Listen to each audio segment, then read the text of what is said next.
അപ്പോൾ നമ്മൾ ഇന്ന് ഡിസ്കസ് ചെയ്യാൻ പോകുന്നത് തെർമോഡൈനാമിക്സ്, കെമിസ്ട്രിയിലെ തെർമോഡൈനാമിക്സ് എന്നുള്ള ചാപ്റ്ററാണ്. നിങ്ങൾക്ക് ബേസിക്, കഴിഞ്ഞ ഞാൻ എടുത്ത ചാപ്റ്റർ ബേസിക് കോൺസെപ്റ്റ് ആണ്, കുറച്ച് ലെവൽ കൂടിയ ചാപ്റ്ററാണ്. ഒരുപാട് ന്യൂമറിക്കൽസ് ഉണ്ട്, പെട്ടെന്ന് നിങ്ങൾക്ക് ചെയ്യാൻ പറ്റൂല, പ്രാക്ടീസ് ചെയ്യണം. പ്രാക്ടീസ് ചെയ്യാൻ പറഞ്ഞാൽ വെറുതെ രാവിലെ 8 മണിക്ക് തുടങ്ങിയിട്ട് അല്ലെങ്കിൽ 4 മണിക്ക്, പുലർച്ചെ 4 മണിക്ക് തുടങ്ങിയിട്ട് പിറ്റേന്ന് 10 മണി വരെ ഇരുന്ന് പഠിച്ച് അങ്ങനെ വെറുതെ പഠിച്ചിട്ട് കാര്യമില്ല. ഹാർഡ് വർക്ക് ആയിരിക്കണം, അത് സ്മാർട്ട് വർക്ക് കൂടി ആയിരിക്കണം. എന്താണ് പഠിക്കേണ്ടത് എന്നുള്ള വ്യക്തമായ ബോധത്തോടുകൂടി വേണം പഠിക്കാൻ. അത് നിങ്ങളെ മെയിൻ പ്രശ്നം, കുട്ടികളുടെ മെയിൻ പ്രശ്നം എന്ന് പറഞ്ഞാൽ എന്ത് നിങ്ങൾക്ക് പഠിക്കണം എന്നറിയില്ല. കുറെ ബുക്ക് എടുത്ത് വെച്ച് തുറന്ന് പിടിക്കും, കുറെ ഇങ്ങനെ വായിച്ചു കൂട്ടും. അതല്ല, നമുക്ക് വേണ്ടത് എന്താണ് എന്നുള്ളത് NCERT ബുക്കാണ്. മെയിനായിട്ട് NCERTയിലെ ക്വസ്റ്റ്യൻസ് ഒക്കെ ക്ലിയർ ചെയ്യാം, നന്നായിട്ട് ക്ലിയർ ചെയ്യാം, 2-3 തവണ ചെയ്ത് ക്ലിയർ ചെയ്യാം. എന്നിട്ട് ഒരു 100, 250 അല്ലെങ്കിൽ 300 ക്വസ്റ്റ്യൻ എടുക്കുക. ആ ക്വസ്റ്റ്യൻ റിപ്പീറ്റ് ചെയ്ത് പഠിക്കാം. ആ ക്വസ്റ്റ്യൻ ഒരു തവണ ചെയ്ത് നോക്കി ഒഴിവാക്കല്ല, ആ ക്വസ്റ്റ്യൻ തന്നെ റിപ്പീറ്റ് ചെയ്ത് അത് തന്നെ ചെയ്യാം. എക്സ്ട്രാ പവർ ഒന്നും ചെയ്യണം, അത് തന്നെ ഒരുപാട് തവണ റിപ്പീറ്റ് ചെയ്ത് ചെയ്യാം. അതാണ് സ്മാർട്ട് വർക്ക്. അപ്പൊ ഇനി ഞാൻ എന്ത് പഠിച്ചു, എനിക്ക് എന്റെ മനസ്സിൽ ആ ചാപ്റ്ററിൽ എന്റെ മനസ്സിൽ എന്തൊക്കെ എനിക്ക് അറിയാം എന്നുള്ള വ്യക്തമായ ധാരണ വേണം നിങ്ങൾക്ക്. ഒരുപാട് ഹയർ ലെവൽ ക്വസ്റ്റ്യൻസ് ഒക്കെ ഉണ്ട്. നിങ്ങൾ എല്ലാ ഹയർ ലെവൽ ക്വസ്റ്റ്യൻ ചെയ്യണമെന്ന് ഞാൻ പറയില്ല. നിനക്ക് തോന്നുക ഇത് എന്റെ NCERT ബുക്കായിട്ട് ബന്ധപ്പെട്ട ക്വസ്റ്റ്യൻ ആണ് എന്ന് തോന്നിയാൽ അത് പഠിക്കാം. അത് ഏത് MCQള്ള ഏത് ബുക്ക് നിങ്ങൾക്ക് യൂസ് ചെയ്യാം. കിട്ടുമെങ്കിൽ സെൽഫ് സ്കോറർ ഉപയോഗിക്കാം. എറർലെസിന്റെ യൂണിവേഴ്സൽ സെൽഫ് സ്കോറർ ഒരു ബുക്ക്, എറർലെസ് കെമിസ്ട്രി, എറർലെസ് ഫിസിക്സ് ബുക്കില്ലേ, അത് മാക്സിമം ഉപയോഗിക്കുക. അത് കിട്ടുന്നവരെ, ഇല്ലാത്തവർക്ക് ഏത് ബുക്ക് ഉപയോഗിക്കാം. ബുക്കല്ല പ്രശ്നം, നിങ്ങളുടെ വേ ആണ് പ്രശ്നം.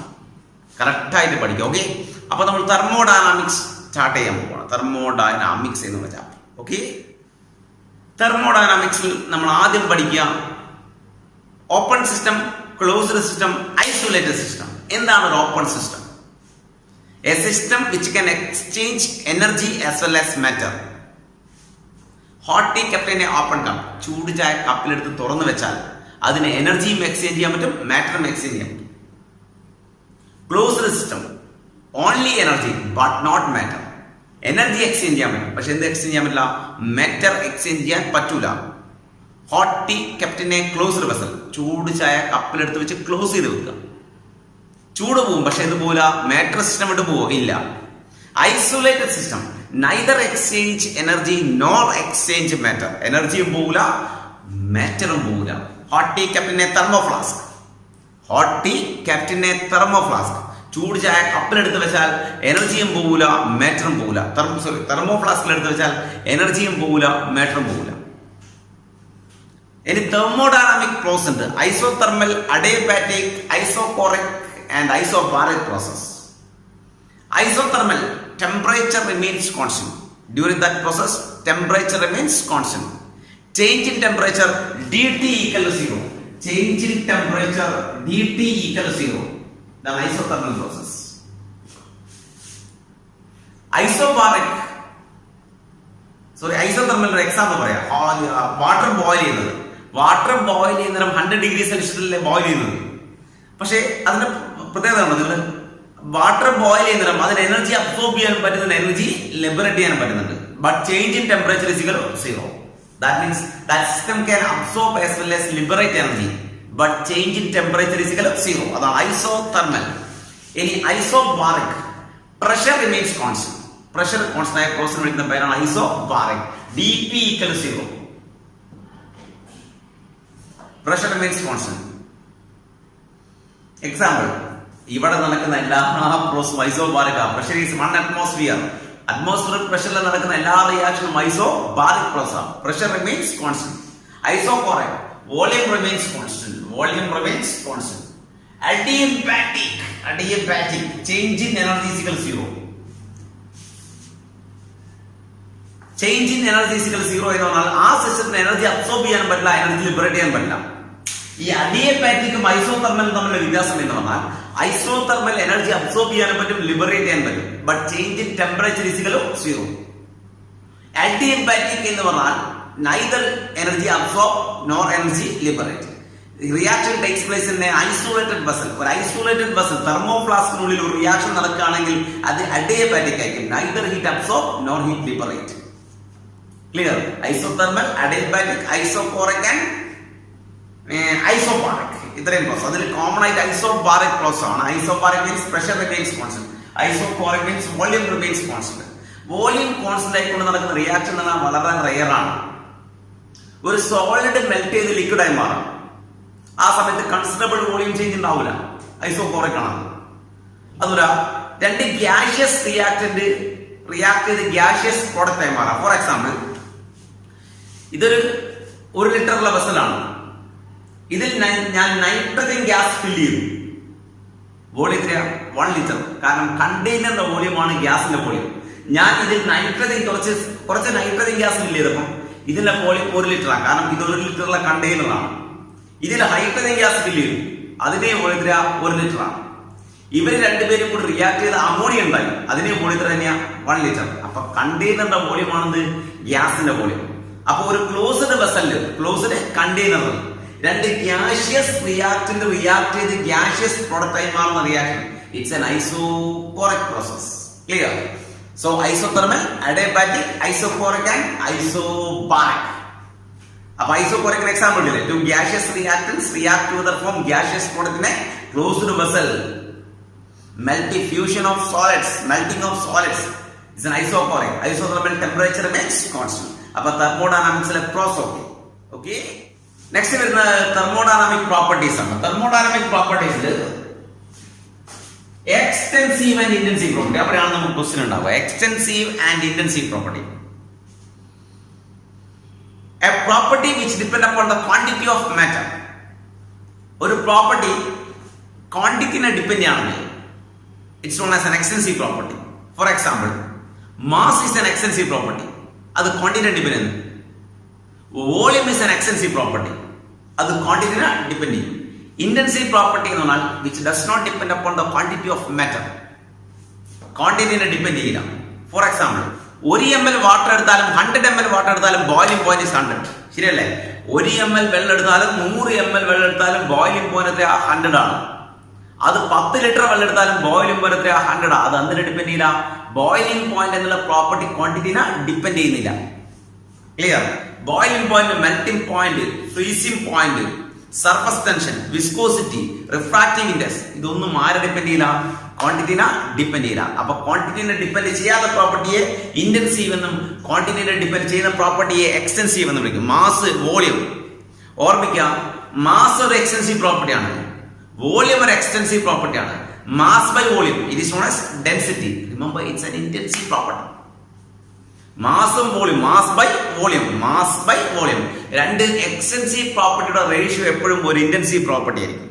Mass by volume is a intensive, mass by volume is density, density is an intensive property. Clear? അപ്പൊ എക്സ്റ്റൻസീവ് ആൻഡ് ഇന്റൻസീവ് പ്രോപ്പർട്ടി. ഇനി വരുന്നത് state function and path function ആണ്. സ്റ്റേറ്റ് ഫംഗ്ഷനും പാത്ത് ഫംഗ്ഷനും. ഒരു ഫംഗ്ഷൻ, ഒരു തെർമോഡൈനാമിക് ഫംഗ്ഷൻ ഇനീഷ്യൽ സ്റ്റേറ്റിനെയും ഫൈനൽ സ്റ്റേറ്റിനെയും മാത്രം depend ആണ്. It's known as state function. For example, നിങ്ങൾ 5 സ്റ്റെയർ ഉള്ള ഒരു ബിൽഡിങ്ങിന്റെ ഗ്രൗണ്ട് ഫ്ലോർ നിൽക്കുകയാണ്. നിങ്ങൾക്ക് ഒരു പൊട്ടൻഷ്യൽ എനർജി ഉണ്ടാവും. നിങ്ങൾ 5th ഫ്ലോറിലെത്തി. നിങ്ങളുടെ പൊട്ടൻഷ്യൽ എനർജി കൂടി. ക്ലിയർ അല്ലേ? നിങ്ങളുടെ പൊട്ടൻഷ്യൽ എനർജി കൂടിയിട്ടുണ്ടാവും. അപ്പൊ ചേഞ്ച് ഇൻ പൊട്ടൻഷ്യൽ എനർജി എന്ന് പറഞ്ഞാൽ initial final potential energy minus initial potential energy. ശരിയല്ലേ? ശരിയല്ലേ? നിങ്ങൾ ഫസ്റ്റ് ഫ്ലോറിൽ നിൽക്കുകയാണ്, നിങ്ങൾക്ക് ഒരു പൊട്ടൻഷ്യൽ എനർജി ഉണ്ട്. നിങ്ങൾ 5th ഫ്ലോറിൽ എത്തിയാൽ നിങ്ങളുടെ പൊട്ടൻഷ്യൽ എനർജി കൂടി. ചേഞ്ച് ഇൻ പൊട്ടൻഷ്യൽ എനർജി എന്ന് പറഞ്ഞാൽ ഫൈനൽ സ്റ്റേറ്റിലെ പൊട്ടൻഷ്യൽ എനർജി മൈനസ് ഇനീഷ്യൽ സ്റ്റേറ്റിലെ പൊട്ടൻഷ്യൽ എനർജി. ക്ലിയർ? അപ്പൊ ചേഞ്ച് ഇൻ പൊട്ടൻഷ്യൽ എനർജി കിട്ടും. ക്ലിയർ ആണ്? ഇനി നിങ്ങൾ സ്റ്റെയർ വഴി പോയാലും ലിഫ്റ്റ് വഴി പോയാലും ചേഞ്ച് ഇൻ പൊട്ടൻഷ്യൽ എനർജി എന്ന് പറഞ്ഞ സംഭവം സെയിം അല്ലേ? നിങ്ങൾ സ്റ്റെയർ വഴി പോയോ അല്ലെങ്കിൽ ലിഫ്റ്റ് വഴി പോയോ, whether you went by stair or lift, അത് അതിനെ ഡിപ്പെൻഡ് ചെയ്യില്ല. പക്ഷെ നീ ചെയ്യുന്ന work is a path function. Stair വഴി പോയാലാണോ ലിഫ്റ്റ് വഴി പോയാലാണോ വർക്ക് കൂടുതൽ ഉണ്ടാവുക? സ്റ്റെയർ വഴി പോയാൽ വർക്ക് കൂടുതലാണ്, ലിഫ്റ്റ് വഴി പോയാൽ വർക്ക് കുറവാണ്. So work is a path function. Work ഒരു പാത്ത് ഫംഗ്ഷൻ ആണ്. Change in volume, change in temperature, change in pressure, change in potential energy, ഇതൊക്കെ സ്റ്റേറ്റ് ഫംഗ്ഷൻ ആണ്. അപ്പം ഒരു തെർമോഡൈനാമിക് ഫംഗ്ഷൻ ഇനീഷ്യൽ സ്റ്റേറ്റിനെയും ഫൈനൽ സ്റ്റേറ്റിനെയും മാത്രമാണ് ഡിപ്പെൻഡ് ചെയ്യുന്നത് സ്റ്റേറ്റ് ഫംഗ്ഷൻ. അത് പാത്തിനെ depend ചെയ്യാണ് പാത്ത് ഫംഗ്ഷൻ. ക്ലിയർ? അപ്പൊ സ്റ്റേറ്റ് ഫംഗ്ഷനെ പാത്ത് ഫംഗ്ഷൻ. അപ്പൊ തെർമോഡൈനാമിക്സിലെ ഇൻട്രൊഡക്ഷൻ ടേംസ് ഇതൊക്കെയാണ്. അപ്പൊ അതിൽ ഏറ്റവും important extensive property and intensive property, state function and path function. ഇതിന് എക്സാമ്പിൾസ് ഒരുപാട് പഠിച്ചു വെക്കുക. ഡെൽറ്റ എച്ച്, ഡെൽറ്റ യു, ഇതൊക്കെ സ്റ്റേറ്റ് ഫംഗ്ഷൻ ആണ്. Change in enthalpy, change in entropy, change in internal energy, ഇതൊക്കെ സ്റ്റേറ്റ് ഫംഗ്ഷൻസ് ആണ്. ക്ലിയർ? അപ്പൊ അങ്ങനെയുള്ള എക്സാമ്പിൾസ് കുറെ പഠിച്ചു വെക്കുക. എന്താണ് എൻതാൽപ്പി എന്നൊക്കെ പറഞ്ഞാൽ നമ്മൾ ഡിഫൈൻ ചെയ്യാൻ പോകണം. Okay, clear. നെക്സ്റ്റ് നമ്മൾ പറയാൻ പോകുന്നത് sign of heat and work in thermodynamics. തെർമോഡൈനാമിക്സിൽ ഹീറ്റിന്റെയും വർക്കിന്റെയും സൈൻ ആണ്. ഹീറ്റ് എനർജി അബ്സോർബ് ചെയ്യുകയാണെങ്കിൽ ഇറ്റ്സ് പോസിറ്റീവ് സൈൻ. ഒരു സിസ്റ്റം ഹീറ്റ് എനർജി അബ്സോർബ് ചെയ്യുകയാണെങ്കിൽ പോസിറ്റീവ് സൈൻ ആണ്. ഒരു സിസ്റ്റം ഹീറ്റ് എനർജി ലിബറേറ്റ് ചെയ്യുകയാണെങ്കിൽ നെഗറ്റീവ് സൈൻ ആണ്. നിങ്ങൾ പഠിച്ചിട്ടുള്ള അയോണൈസേഷൻ എൻതാൽപ്പി, ഒരു ആറ്റത്തിന്റെ വാലൻസിൽ നിന്നും ഇലക്ട്രോണിനെ റിമൂവ് ചെയ്യാൻ നിങ്ങൾ കൊടുക്കേണ്ട എനർജിയാണ്, നിങ്ങൾ സപ്ലൈ ചെയ്യേണ്ട എനർജിയാണ് അയോണൈസേഷൻ എനർജി. അത് പോസിറ്റീവ് ആണ്. ബട്ട് ഇലക്ട്രോൺ ഗെയിൻ എൻതാൽപ്പി, ഒരു ആറ്റത്തിന്റെ അവസാനത്തെ ഷെല്ലിലേക്ക് വാലൻസ് ഷെല്ലിലേക്ക് ഒരു ഇലക്ട്രോണിനെ ആഡ് ചെയ്യുന്ന സമയത്ത് ലിബറേറ്റ് ചെയ്യുന്ന എനർജിയാണ്. അതെപ്പോഴും നെഗറ്റീവ് ആണ്. ക്ലിയർ അല്ലേ? അപ്പം മോസ്റ്റ് പ്രോബ്ലി അത് നെഗറ്റീവ് വാല്യൂ അല്ലേ? അയോണൈസേഷൻ എന്തായാലും പോസിറ്റീവ് ആണ്. അപ്പൊ കൊടുക്കുന്ന എനർജി പോസിറ്റീവും ലിബറേറ്റ് എനർജി എന്തായിരിക്കും നെഗറ്റീവും. ഹീറ്റ് എനർജി അബ്സോർബ് ചെയ്യുകയാണെങ്കിൽ positive sign, heat energy liberate ആണെങ്കിൽ negative sign. Heat energy absorb it is positive sign and heat energy liberate it is negative sign. അടുത്തത് work of expansion is negative, that is work done by the system. അത് ശരിക്കും തെറ്റാണ്. By the system എന്ന് പറയുന്ന കോൺസെപ്റ്റും on the system എന്ന് പറയുന്ന കോൺസെപ്റ്റും തെറ്റാണ്. നിങ്ങൾ ഇങ്ങനെ പഠിക്കണം. Expansion work is negative and contraction work is positive. Expansion എന്ന് പറഞ്ഞാൽ നീ ഏത് സിസ്റ്റം ആണോ കൺസിഡർ ചെയ്യുന്നത്, ഫിസിക്സിൽ നേരെ ഓപ്പോസിറ്റാ വരിക. ഓപ്പോസിറ്റ് എന്ന് പറയാൻ, ആ കോൺസെപ്റ്റിന് ഓപ്പോസിറ്റ് എന്ന് പറയാൻ പറ്റില്ല. അത് കോൺസെപ്റ്റ് രണ്ടും ഒന്ന് തന്നെയാണ്. പക്ഷെ ഞങ്ങൾ കൺസിഡർ ചെയ്യുന്ന സിസ്റ്റം രണ്ടും ഡിഫറെന്റ് ആണെന്ന് മാത്രം. ഒരു ഗ്യാസ് എക്സ്പാൻഡ് ചെയ്യുക എന്ന് പറഞ്ഞാൽ ഞാൻ കൺസിഡർ ചെയ്യുന്നത്, ഞാൻ പറയുന്ന സാമ്പിൾ ഓഫ് ഗ്യാസ് എക്സ്പാൻഡ് ചെയ്യുന്നു. സോ ആ ഗ്യാസ് വർക്ക് ഡൺ ബൈ ആണ്, എക്സ്പാൻഷൻ വർക്കാണ്. So is negative sign. നീ ഇങ്ങനെ പഠിച്ചോ, expansion is negative and contraction is positive. Expansion work is negative and contraction work is positive. Clear? Or by the system is negative and on the system is positive. അതല്ല ശരി. അത് ആ concept ഇതല്ല. ആർക്കാണോ expand ചെയ്യുന്നത്, self expansion, അയാളുടെ energy ഉപയോഗിച്ച് അയാൾ എക്സ്പാൻഡ് ചെയ്യില്ല, അയാൾ എനർജി കുറയാണ്. അത് എക്സ്പാൻഡ് ചെയ്യുന്ന സമയത്ത് അയാളുടെ എനർജി, ആ സിസ്റ്റത്തിന്റെ എനർജി കുറയാണ്. എക്സ്പാൻഡ് ചെയ്യുന്ന അതിന്റെ എനർജി ഉപയോഗിച്ചാണ് അത് എക്സ്പാൻഡ് ചെയ്യുന്നത്. So it is negative. അതിന്റെ എനർജി എങ്ങോട്ട് പോകുന്നു? Energy can neither be created nor be destroyed. അതിന്റെ എനർജി പുറത്തേക്ക് പോവാണ്, സറൗണ്ടിങ്സിലേക്ക്. സോ സറൗണ്ടിങ്സിലെ ഗ്യാസിന് കോൺട്രാക്ഷൻ ആണ്. So it is positive sign. Expansion is negative and contraction is positive. അതായത് ഒരു സാമ്പിൾ ഓഫ് ഗ്യാസ് എക്സ്പാൻഡ് ചെയ്യുന്നു എന്ന് പറഞ്ഞാൽ അതിന്റെ ഇന്റേണൽ എനർജി ഉപയോഗിച്ചാണ് അത് എക്സ്പാൻഡ് ചെയ്യുന്നത്. സോ അതിന്റെ എനർജി കുറയാണ് ചെയ്യുന്നത്. So it is negative. അതേസമയം ഈ ഗ്യാസ് എക്സ്പാൻഡ് ചെയ്യുന്ന സമയത്ത് പുറത്തുള്ള ഗ്യാസിന് സംഭവിക്കുന്നത് കോൺട്രാക്ഷൻ ആണ്. ഇതിന് എനർജി പുറത്തേക്ക് പോവുക. അപ്പൊ പുറത്തുള്ള ഗ്യാസിന് എന്താ? Contraction. So it is positive sign. Energy absorb ചെയ്യുകയാണെങ്കിൽ നെഗറ്റീവും, ലിബറേറ്റ് ആണെങ്കിൽ ഹീറ്റ് എനർജി അബ്സോർബ് ചെയ്യുകയാണെങ്കിൽ പോസിറ്റീവും, ലിബറേറ്റ് ആണെങ്കിൽ നെഗറ്റീവും. Expansion work is negative and contraction work is positive. So sign of heat and work over. Next നമ്മൾ പറയാൻ പോകുന്നത് ഫസ്റ്റ് ലോ ഓഫ് തെർമോഡൈനാമിക്സ്. എന്താണ് first law of thermodynamics? First law പറയുന്നത് energy can neither be created nor be destroyed. It can be converted one form to another form. ഒരു ഫോമിൽ നിന്ന് വേറെ ഫോമിലേക്ക് മാറ്റാൻ പറ്റും. It's neither be created nor be destroyed. Law is same as law of conservation of energy. Law എന്തിന് same ആണ്? Law of conservation of energy. നോക്കുക, U1 എനർജിയുള്ള സിസ്റ്റം, U1 ഇന്റേണൽ എനർജിയുള്ള സിസ്റ്റം, Q എനർജി അബ്സോർബ് ചെയ്തപ്പോൾ W work ചെയ്തു, അതിന്റെ മുകളിലേക്ക് W work ചെയ്ത് അത് U2 എന്നുള്ള പുതിയ സിസ്റ്റമായി മാറി. U1 ഇന്റേണൽ എനർജിയുള്ള ഒരു system Q heat energy absorb ചെയ്തു. അതുപോലെ തന്നെ W വർക്ക് ചെയ്തപ്പോൾ അതിന് മുകളിലേക്ക് W വർക്ക് ചെയ്തപ്പോൾ അത് U2 എന്ന ഒരു പുതിയ സിസ്റ്റമായി മാറി. അതിന്റെ ഇന്റേണൽ എനർജി U2 ആണ്. U1 ഇന്റേണൽ എനർജിയുള്ള system Q heat energy absorb ചെയ്തു, അതിന് മുകളിലേക്ക് W വർക്ക് ചെയ്തപ്പോൾ അതൊരു പുതിയ സിസ്റ്റമായി മാറി. അതിന്റെ ഇന്റേണൽ എനർജി എന്ന് പറഞ്ഞാൽ U2 ആണ്. U2. Q എന്ന് പറഞ്ഞാൽ ഹീറ്റ് എനർജി അബ്സോർബ് ചെയ്യാണ്. W എന്ന് പറഞ്ഞാൽ work done on the system ആണ്. സോ U2 ഈക്വൽ ആയിരിക്കും U2 equal to U1 plus Q plus W or U2 minus U1 is equal to Q plus W or delta U is equal to Q plus W. It's a mathematical expression for first law of thermodynamics. Mathematical expression for first law of thermodynamics. Change in internal energy is equal to Q plus W. Q is the heat energy absorbed or liberated, and W is the work done or by the system. Clear? It's a mathematical expression for first law of thermodynamics. Delta U is equal to Q plus W. Okay, of thermodynamics പഠിച്ചു കഴിഞ്ഞു. അപ്പോൾ first law of തെർമോഡൈനാമിക്സിന്റെ equation delta U is equal to Q plus W. ഇനി first law of thermodynamics നമുക്ക് different thermodynamic process, isothermal, adiabatic process അല്ലേ, അതിൽ എങ്ങനെ apply ചെയ്യാം എന്നതാണ് നോക്കേണ്ടത്. ഓക്കെ, അതാണ് നല്ല ബേസിക് ഇക്വേഷൻ നോക്കുക, നന്നായി ശ്രദ്ധിക്കണേ. അതാണ് ബേസ്, ഇതിന്റെ ബേസ്, ഈ ഇക്വേഷൻസ് ആണ് ഇതിന്റെ ബേസ്. അപ്പൊ നമുക്ക് ഫസ്റ്റ് ലോ ഓഫ് തെർമോഡൈനാമിക്സ് നിങ്ങൾക്കറിയാം delta U is equal to Q plus W എന്ന ഇക്വേഷൻ നിങ്ങൾ പഠിച്ചു കഴിഞ്ഞു. നിനക്കൊരു കാര്യം പറയാം, ഫിസിക്സിൽ നീ പഠിച്ചൊരു ഇക്വേഷൻ ഉണ്ട്, U is equal to F/2 nRT എന്നുള്ള ഇക്വേഷൻ പഠിച്ചിട്ടുണ്ട്, ശരിയല്ലേ? U is equal to F/2 nRT. അതായത് ഇന്റേണൽ എനർജി എന്തിനു പറഞ്ഞത് ഡിപ്പെൻഡ് ചെയ്യുന്നത് എന്തിനാണ്? ടെമ്പറേച്ചറിനെയാണ്. ഇന്റേണൽ എനർജി ഡിപ്പെൻഡ് ചെയ്യുന്നത് ആരാണ്? ടെമ്പറേച്ചറിനെ ഡിപ്പെൻഡ് ചെയ്യും. ഐസോതെർമൽ എന്ന് പറഞ്ഞാൽ കോൺസ്റ്റന്റ് ടെമ്പറേച്ചർ പ്രോസസ്, ശരിയല്ലേ? Constant isothermal process temperature means constant. Water boil ചെയ്യുന്നത് എന്താ? ഐസോതെർമൽ ആണ്. അവിടെ ടെമ്പറേച്ചർ കോൺസ്റ്റന്റ് ആണ്. ടെമ്പറേച്ചർ എന്താ? കോൺസ്റ്റന്റ് ആണ്.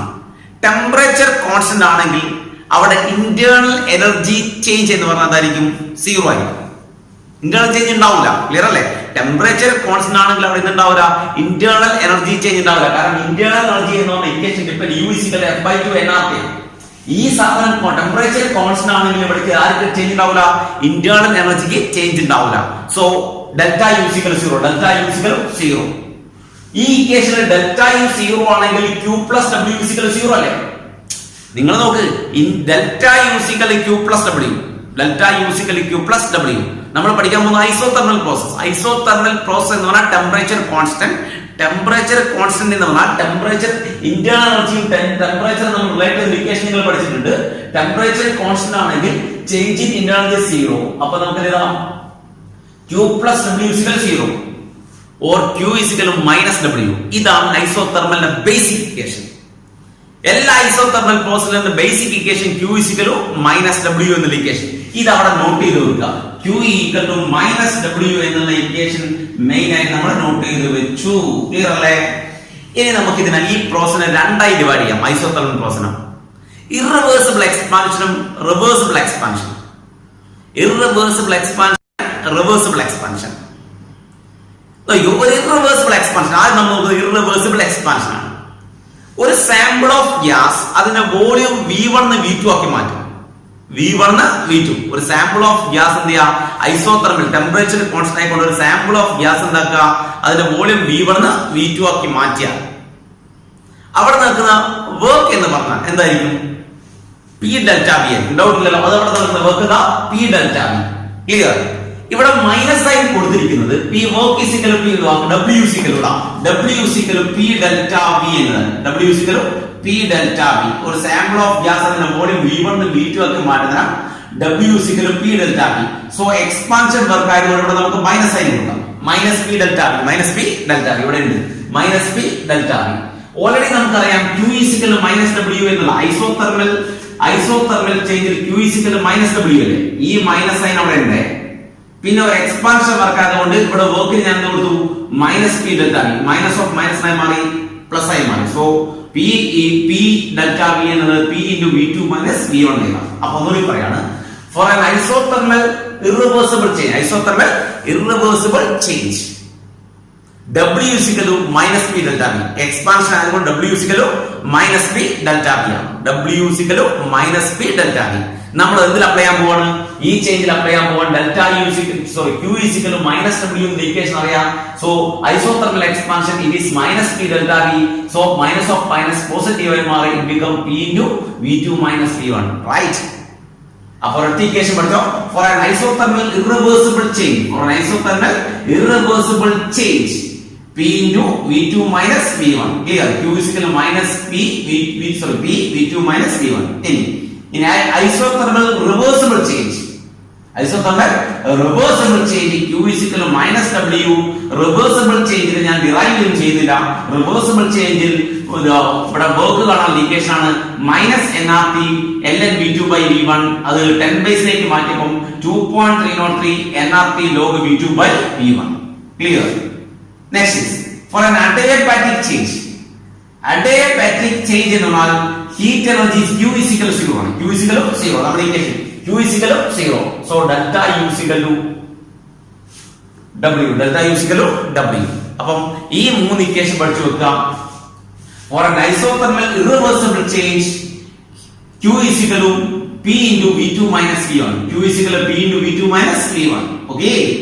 Or isothermal reversible change Q is equal to 2.303 nRT log V2 by V1.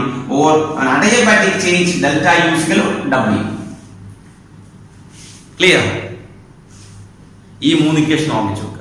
അപ്പൊ നമ്മൾ നേരത്തെ ഇക്വേഷൻസ് ഒക്കെ നോക്കി. ഫസ്റ്റ് ലോ ഓഫ് തെർമോഡൈനാമിക്സ് ആയിട്ട് ബന്ധപ്പെട്ട ഇക്വേഷനും അത് എന്ത് ചെയ്യുക, തെർമോഡൈനാമിക് പ്രോസസ്സിൽ എങ്ങനെ അപ്ലൈ ചെയ്യാൻ നോക്കി. ഇനി അതുമായിട്ട് ബന്ധപ്പെട്ട പ്രോബ്ലംസ് ചെയ്യാണ്. 2 liter of an ideal gas at a pressure of 10 atm expands isothermally into vacuum until its volume is 10 liter.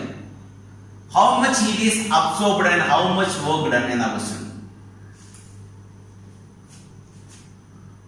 അത് ഒരു സിലിണ്ടറിൽ 2 ലിറ്റർ വോളിയമുള്ള ഒരു സിലിണ്ടറിൽ ഗ്യാസ് ഫിൽ ചെയ്തിരിക്കുകയാണ്. അതിന്റെ ഇനീഷ്യൽ പ്രഷർ 10 atm. അത്ര 10 atm.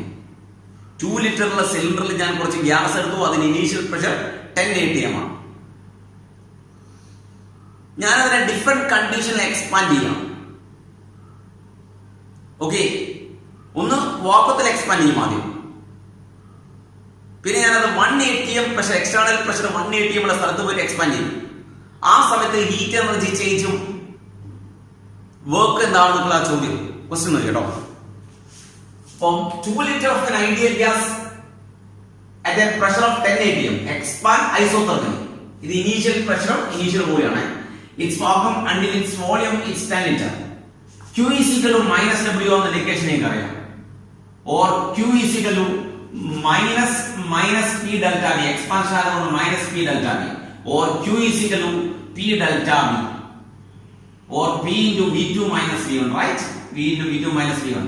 വാക്കത്തിലായതുകൊണ്ട് P 0 ആണ്. That is 10 minus 2 is equal to 0. Q equal to 0 and W is equal to 0. Q equal to 0 and W equal to 0. കിട്ടിയല്ലോ first case. Vacuum expansion Q is equal to 0, W is equal to 0. ഇനി നമ്മൾ നോക്കാം. ഇതേ ഗ്യാസിനാണ്, അതായത് ഞാൻ 2 litre 10 atm initial pressure ഉള്ള ഒരു ഗ്യാസിനാണ് ഞാൻ എക്സ്പാൻഡ് ചെയ്യുന്നത് 1 atm എക്സ്റ്റേണൽ പ്രഷർ ഉള്ള സ്ഥലത്ത് കൊണ്ട് എക്സ്പാൻഡ് ചെയ്യിക്കാം. നേരത്തെ വാക്വത്തിലാണ് എക്സ്പാൻഡ് ചെയ്തതെങ്കിൽ ഇപ്പൊ ഞാൻ ഈ എക്സ്റ്റേണൽ പ്രഷർ 1 atm ഉള്ള സ്ഥലത്ത് കൊണ്ട് എക്സ്പാൻഡ് ചെയ്യിക്കുകയാണെങ്കിൽ അതിന്റെ വർക്ക് എന്തായിരിക്കും? Q is equal to minus W or minus P delta V or Q is equal to P delta V or P into V2 minus V1, right? That is P is external pressure മാറി, vacuum മാറി, 1 atm മാറി. 1 atm into 8 liter 10 minus 2 8 liter, that is 8 liter atmosphere. 8 liter atmosphere. 8 into 101.3 joule. Because 1 liter atmosphere എന്ന് പറഞ്ഞാൽ 101.3 joule ആണ്. 1 liter atmosphere എന്ന് പറഞ്ഞാൽ 101.3 joule. അപ്പൊ 8 litre atmosphere എന്നാൽ 8 into 101.3 joule. ക്ലിയർ? ഇതൊക്കെ ഇത് ഇറവേഴ്സിബിൾ എക്സ്പാൻഷൻ ആണെങ്കിൽ ഇനി പറയാൻ പോകുന്നത് ഇതേ സാധനം റിവേഴ്സിബിൾ എക്സ്പാൻഷനിലേക്ക് പോവാണ്. അതായത് 1 atm വാക്കുന്നില്ല, ഇവിടെ എക്സ്റ്റേണൽ പ്രഷർ 1 atm തന്നെയാണ്. 1 atm തന്നെയാണ് എക്സ്റ്റേണൽ പ്രഷർ. അപ്പൊ നോക്കിക്കോ, അപ്പൊ നമ്മൾ ഇക്വേഷൻ എടുക്കേണ്ടത് Q is equal to minus W or Q is equal to minus of minus 2.303 nRT log V2 by V1. That is Q is equal to 2.303 nRT log V2 by V1. പ്രശ്നം ഇവിടെ number of മോൾസോ ടെമ്പറേച്ചറോ ഒന്നും തന്നിട്ടില്ല. Ready അല്ലേ? Number of moles തന്നില്ല, ടെമ്പറേച്ചറും തന്നിട്ടില്ല. അപ്പൊ NRT എന്ന് പറഞ്ഞാൽ PV = NRT എന്നുള്ള ഇക്വേഷൻ നിങ്ങൾ പഠിച്ചിട്ടുണ്ട്. Isothermal condition, isothermal irreversible expansion ആണെങ്കിൽ PV = എന്തായിരിക്കും? NRT ആണ്. അപ്പൊ നമ്മൾ അത് ഇവിടെ അപ്ലൈ ആണ്. NRTക്ക് പകരം PV നോക്കി. NRT പകരം PV. P എന്ന് പറഞ്ഞാൽ ഇനീഷ്യലി എത്ര പ്രഷർ, എക്സ്റ്റേണൽ പ്രഷർ 180. എത്രയാ? 180. PV = NRT എന്ന ഇക്വേഷൻ. PV എന്ന് പറഞ്ഞാൽ P എത്രയാ? 180 ആണ്. V എത്രയാ? 10 ലിറ്റർ ആണ്. Clear? So Q is equal to equation മാറി PV NRT പകരം PV എടുത്തു 2.303 into 10 into log V2 by V1 10/2. Clear? So ഒരു ഇക്വേഷൻ കിട്ടും, വാല്യൂ ചെയ്തിട്ടും. അപ്പൊ ക്ലിയർ അല്ല? ആ 3 പ്രോബ്ലം ക്ലിയർ ആയില്ലേ? ആ 3 പ്രോബ്ലം ക്ലിയർ ആവും. നിങ്ങൾ ആലോചിക്കേണ്ടത് ഈ 3 പ്രോബ്ലം ചെയ്ത് കഴിഞ്ഞാൽ നമുക്ക് ഏകദേശം എന്തായി മാറി? എല്ലാ ബേസും കിട്ടി. ഇതുമായിട്ട് ബന്ധപ്പെട്ട എല്ലാ ബേസും കിട്ടി. ക്ലിയർ? അപ്പം ഐസോതെർമൽ ലെസൺ ആദ്യം നമ്മൾ വാക്വത്തിൽ എക്സ്പാൻഡ് ചെയ്തു. വാക്വത്തിൽ എക്സ്പാൻഡ് ചെയ്തതിനു ശേഷം നമ്മൾ അതേ ഗ്യാസിനെ വാക്വം മാറ്റിയിട്ട് 180 പ്രഷർ കൊടുത്തു. അത് ഇറിവേഴ്സിബിൾ എക്സ്പാൻഷൻ ആയിരുന്നു. ഇത് നമ്മൾ റിവേഴ്സിബിളി എക്സ്പാൻഡ് ചെയ്തു. അപ്പോൾ ഇക്വേഷൻ ആണ്. ക്ലിയർ? അപ്പൊ ആ 3 പ്രോബ്ലം നന്നായിട്ട് ക്ലിയർ ആയിരുന്നു.